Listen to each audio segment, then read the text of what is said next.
하나님이 어디든지 동행하는 복된 가정, 복된 인생 되시기를 주님의 이름으로 축원합니다. 하나님이 동행하시면 바로 그 자리가 회복과 치유의 자리가 되는 것이고, 하나님이 동행하시면 바로 그 자리가 기적이 나타나는 자리가 되는 것이고, 하나님이 동행하시면 바로 그 자리가 하나님 나라를 경험하는 자리가 될 줄로 믿습니다. 아무리 세상은 요동친다 할지라도, 아무리 우리가 살아가고 있는 이 시대가 어렵다 할지라도 2021년 우리 사랑하는 대림교회 모든 성도들 하나님과 동행하는 복된 인생 되시기를 주님의 이름으로 축복합니다. 자, 가슴에 손을 한번 얹어보시기 바랍니다. 나는 하나님을 믿는 백성입니다. 그래서 나는 승리합니다. 자, 시작. 나는 하나님을 믿는 백성입니다. 그래서 나는 승리합니다. 그렇게 믿으시는 분만 아멘. 자, 손 내리세요.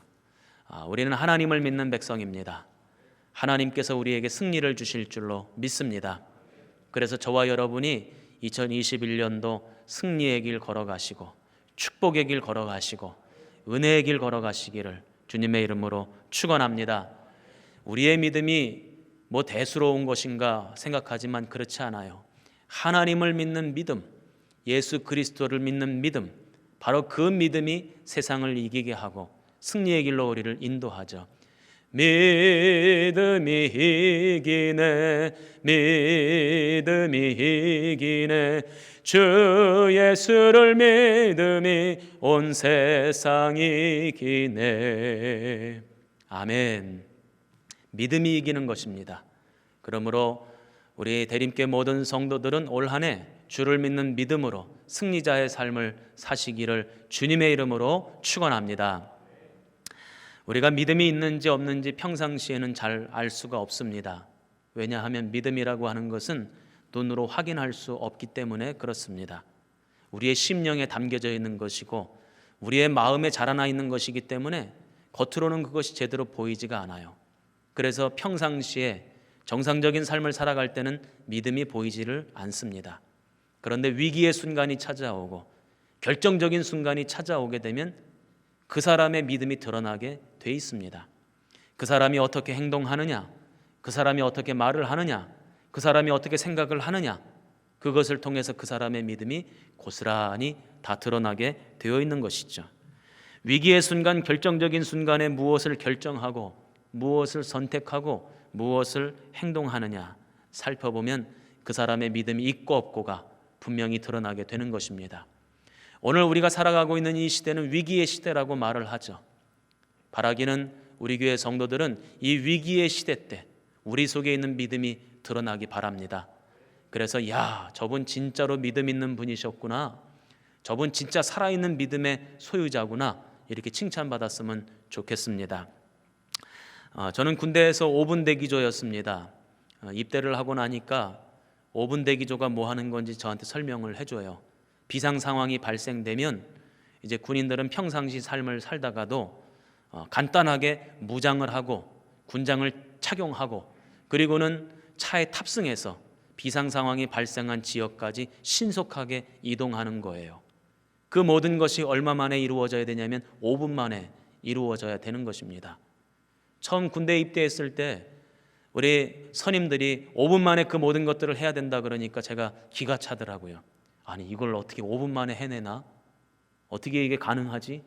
그런데 제대할 때쯤 되니까 시간이 남아요.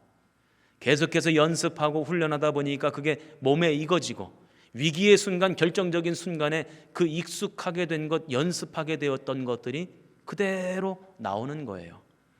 우리들의 인생도 마찬가지입니다. 우리의 삶에 수없이 많은 위기가 찾아오죠. 수없이 많은 문제가 우리를 도전해 옵니다. 그때 우리가 믿음의 생각이 나와야 되고 믿음의 행동이 나와야 되고 믿음의 말이 나와야 되는데 그게 그냥 나오는 게 아니에요.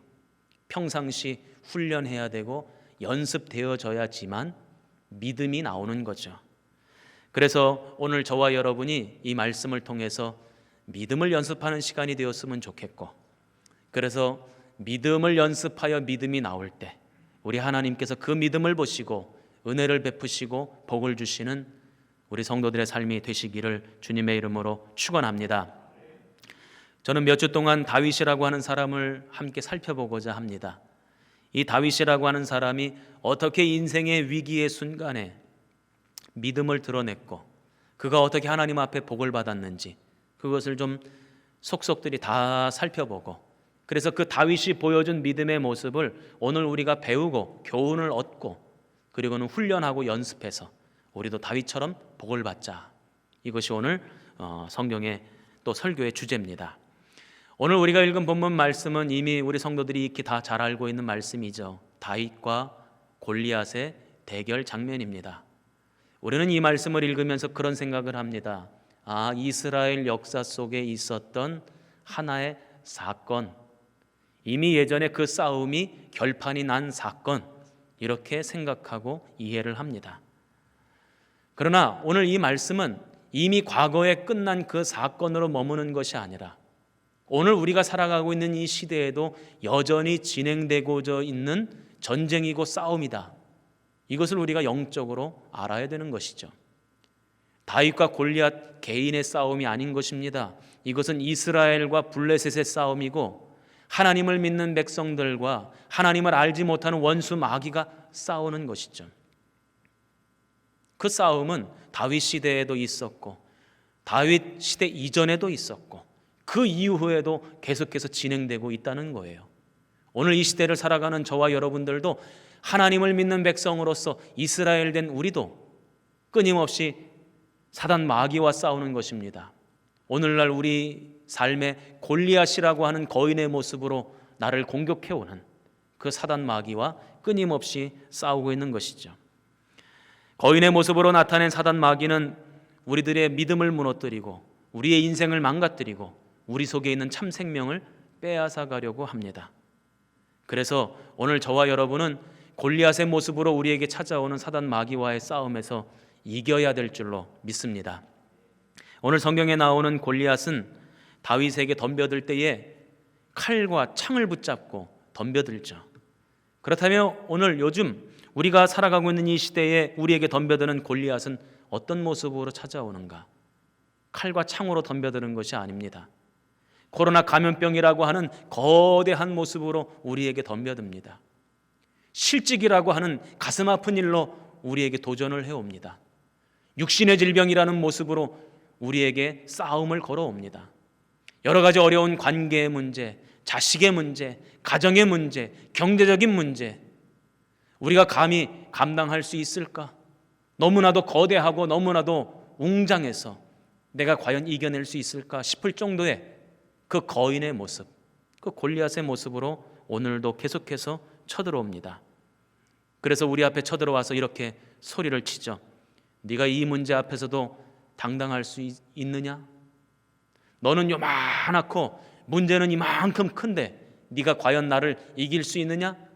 끊임없이 큰 소리로 포효하고 있습니다. 매일같이 우리들에게 엄포를 놓고 있습니다. 오늘 우리가 읽은 성경 본문 말씀을 보면 골리앗과 다윗이 대결을 펼치기 전 40일 동안 골리앗은 끊임없이 이스라엘 군대 앞에 나와서 소리를 쳤다는 거예요. 사무엘상 17장 16절입니다. 그 블레셋 사람이 40일을 조속으로 나와서 몸을 나타내었더라. 골리앗이 40일 동안 이스라엘 군대 앞에 찾아와서 소리를 지르고 협박을 하고 엄포를 놓았다는 거예요. 아침 저녁으로 그랬다는 거예요. 그 골리앗의 엄포 앞에 이스라엘 백성들은 마음이 쪼그라붙었다는 것입니다. 우리들도 마찬가지죠.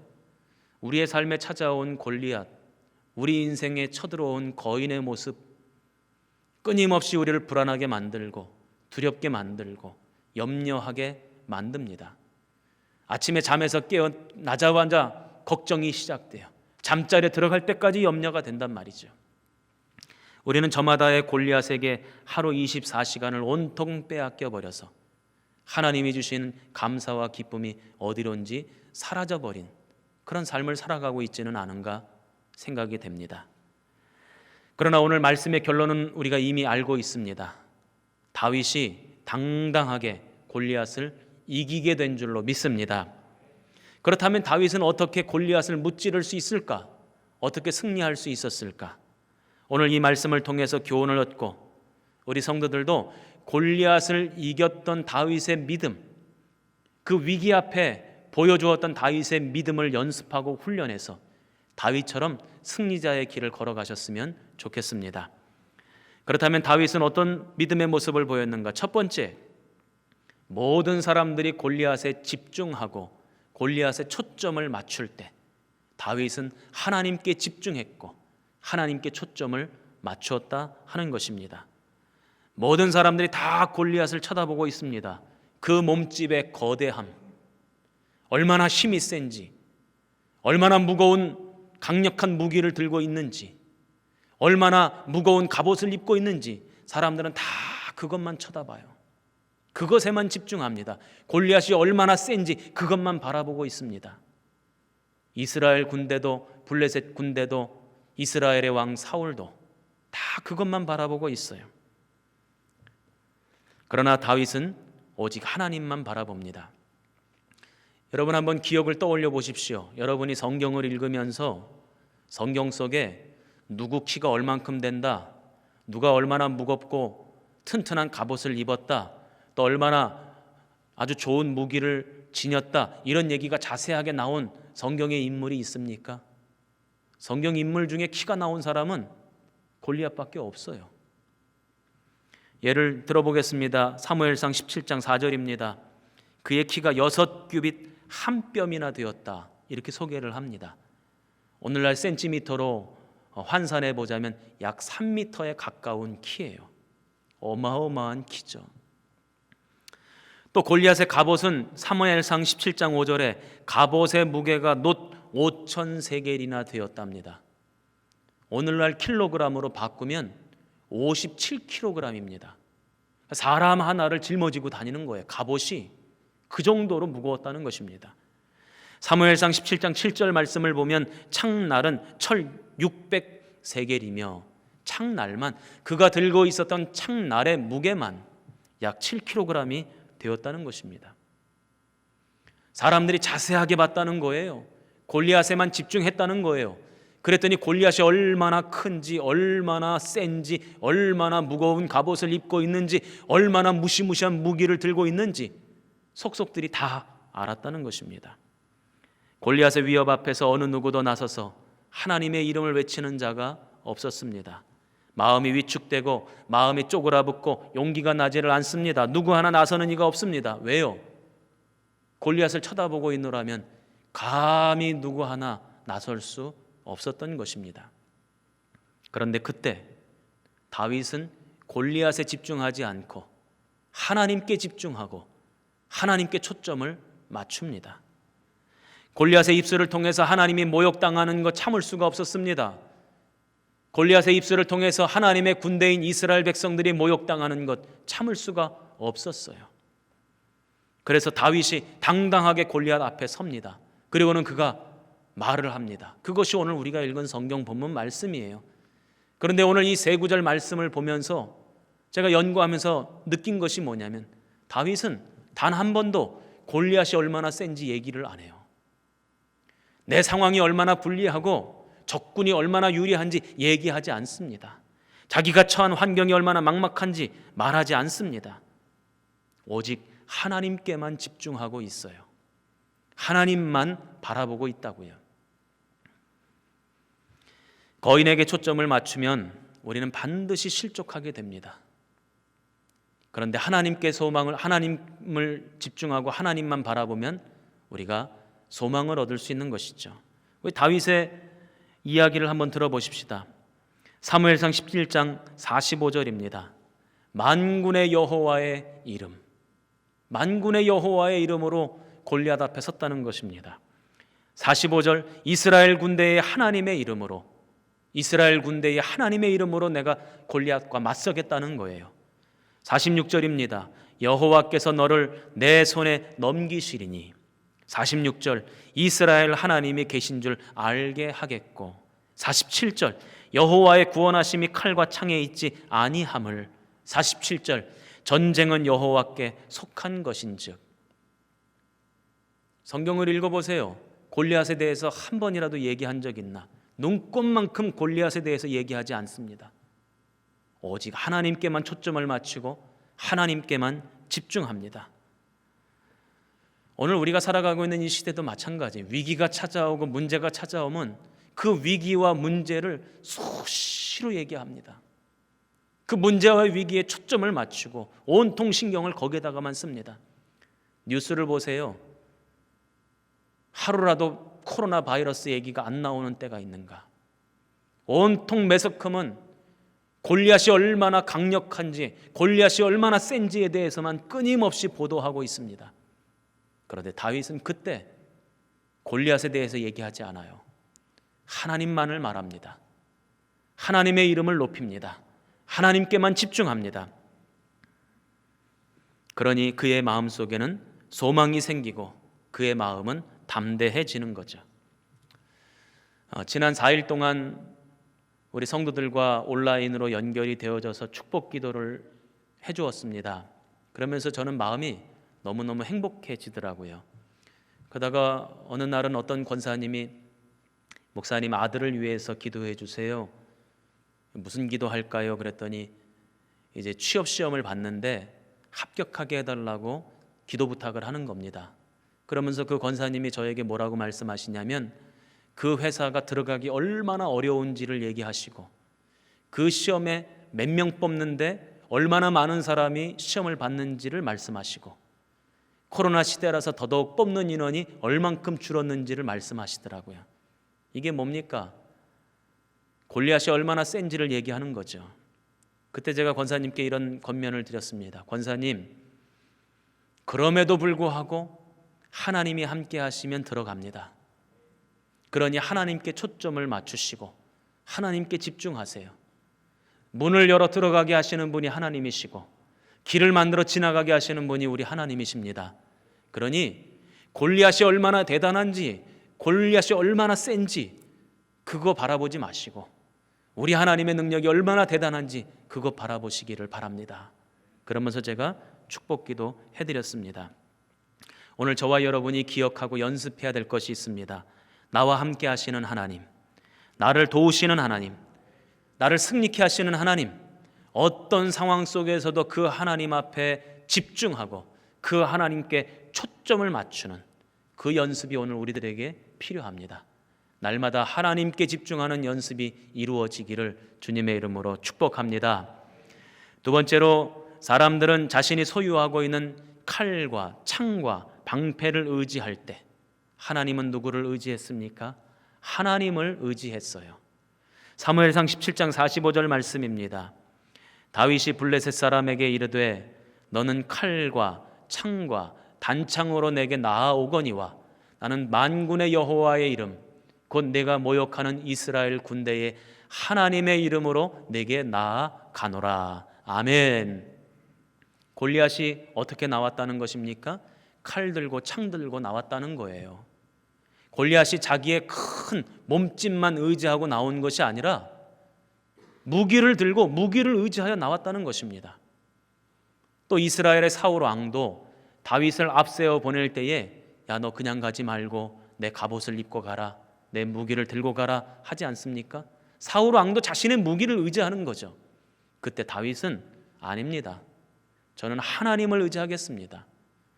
골리앗 너는 창과 단창을 들고 나아올지 모르지만 나는 여호와의 이름으로 너에게 나간다.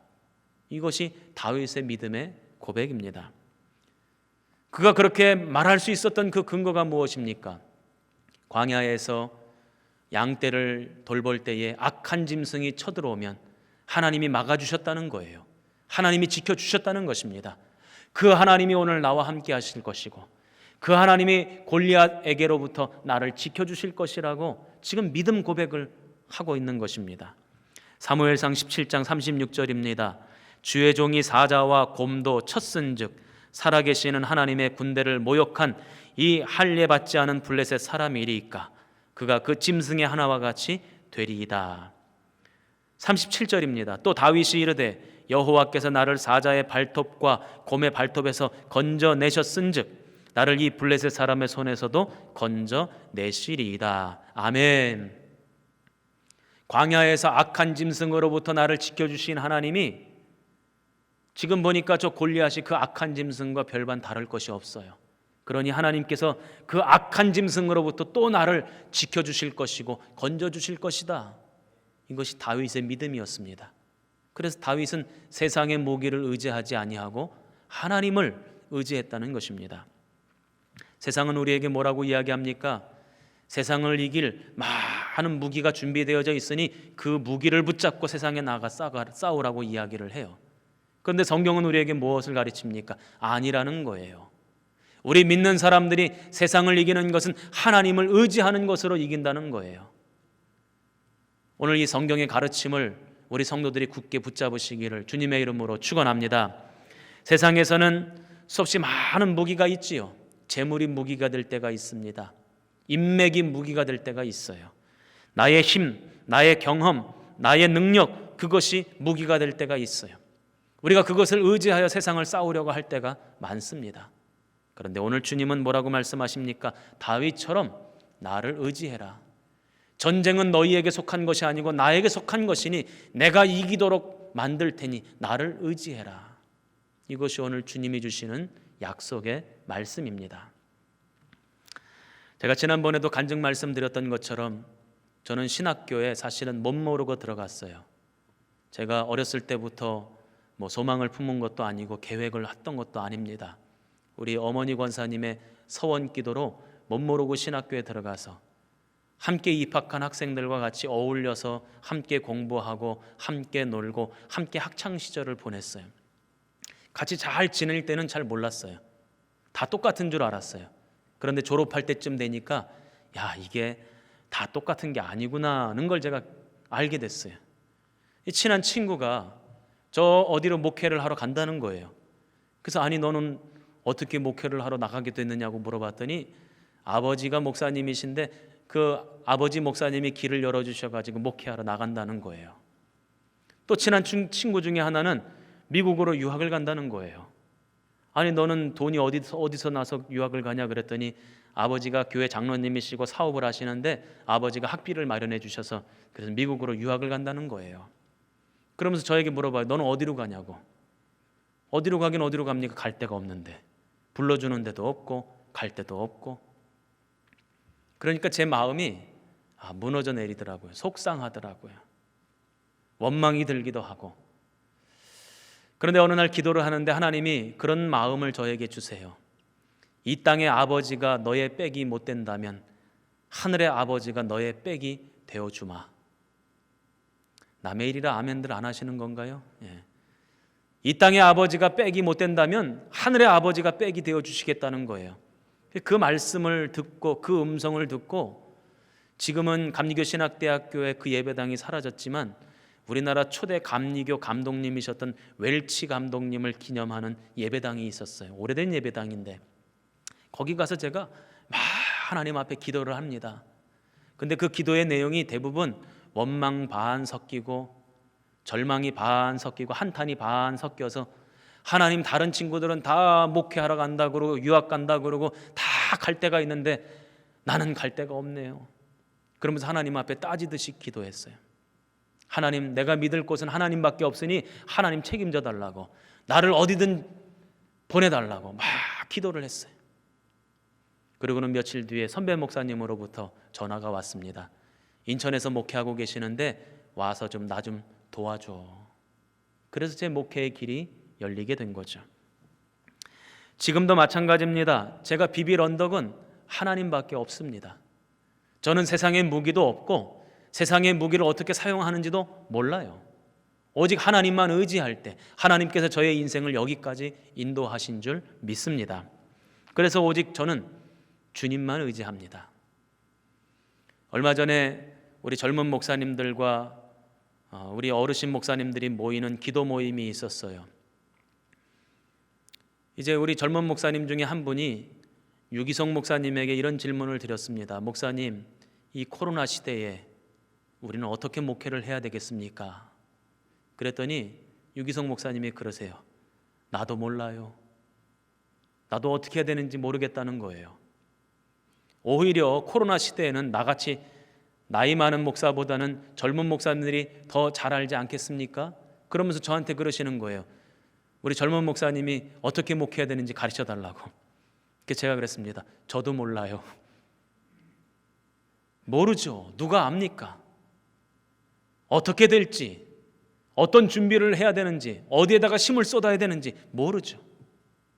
오직 누구만 아십니까? 하나님만 아십니다. 이 세상이 어떻게 될 것인지, 어떻게 흘러갈 것인지, 언제 코로나 바이러스가 종식될 것인지, 앞으로 미래 목회의 모습은 어떠할지 주님만 아십니다. 그러니 오직 주님만 의지하는 것, 그것이 우리가 붙잡을 수 있는 강력한 무기라고 생각합니다. 그러므로 오늘 저는 우리 성도들에게 권면드립니다. 하나님께 집중하시기 바랍니다.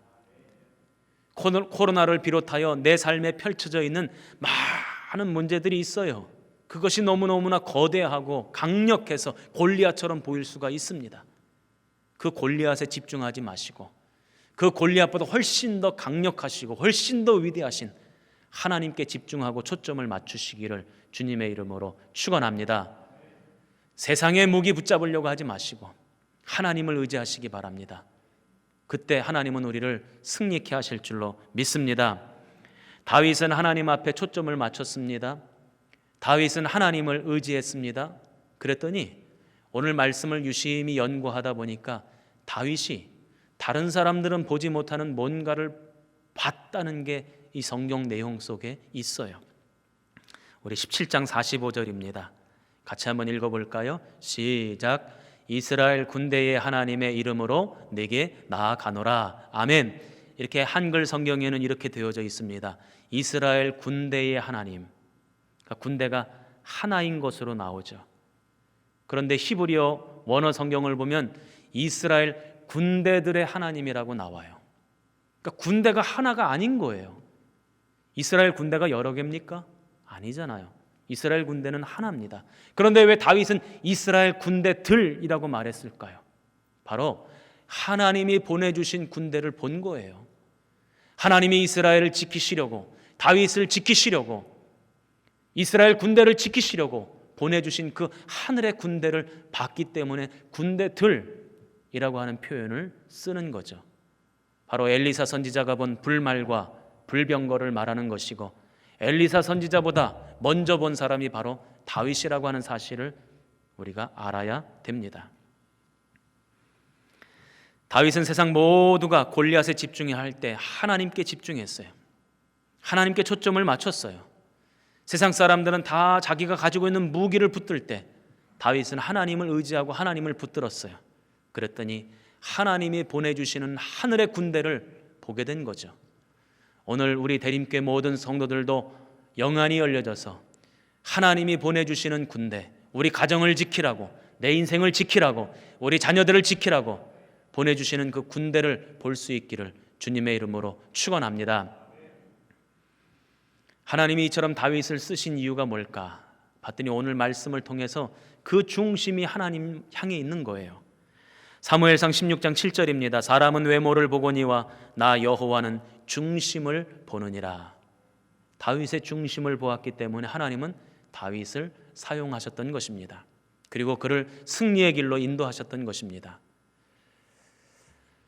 사무엘 선지자가 하나님의 명령을 받고 다윗의 아들들 중에 한 사람에게 기름을 부어 이스라엘 왕으로 세우려고 이새를 찾아갑니다. 그리고는 아들들 면접을 다 봐요. 그런데 하나님이 첫째도 아니다, 둘째도 아니다, 이 아들도 아니다, 저 아들도 아니다, 다 아니라고 퇴짜를 놓으십니다. 면접 본 아들들이 다 끝이 났어요. 그때 사무엘이 이새에게 이런 질문을 합니다. 다른 아들은 없습니까?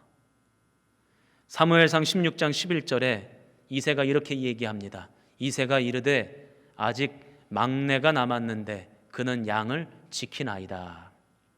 이 막내가 누구죠? 다윗이잖아요. 그런데 이 막내라고 하는 단어가 히브리어로 하카톤이라고 하는 단어예요. 한번 우리 따라해 보실까요? 하카톤. 하카톤이라고 하는 단어를 쓰고 있어요.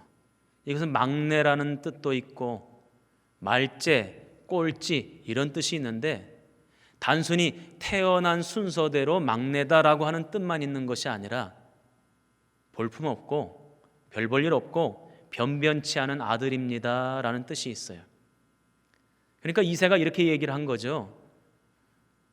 핫가톤이 하나 남아있긴 한데 지금 양을 돌보고 있습니다. 별 볼 일 없는 변변치 않은 아들이 하나 있긴 한데 지금 양을 돌보고 있습니다. 왜냐하면 그 당시 양은 누가 돌보는 거였냐면 핫가톤이 돌보는 거예요. 변변치 않은 아들들이 다른 일 안 하고 양을 돌보는 거였어요. 그러니까 다윗은 핫가톤이 없어요. 변변치 않은 아들이었어요. 꼴찌였어요. 마지막이었어요. 말째였습니다. 그런데 하나님이 그 중심을 보시고 그 인생을 붙드시니 핫가톤이 이스라엘의 첫째가 된 거죠. 제일 높은 사람이 된 거예요. 저는 오늘 이 말씀을 생각하고 기억하면서 우리들의 인생이 어찌 보면 골리앗처럼 거인이 쳐들어오는 그 막강한 공격 앞에 핫가톤 같은 인생일 수 있어요. 그러나 우리가 믿음을 연습하고 하나님께 집중하고 하나님만 의지하면 그 하나님께서 핫가톤 같은 나의 인생을 첫째 삼아주시고 승리자 삼아주시고 이기는 자로 세워주실 줄로 믿습니다. 그 믿음 안에서 올 한 해 핫가톤 같은 저와 여러분이 승리자가 되는 놀라운 역사가 나타나기를 주님의 이름으로 축원합니다.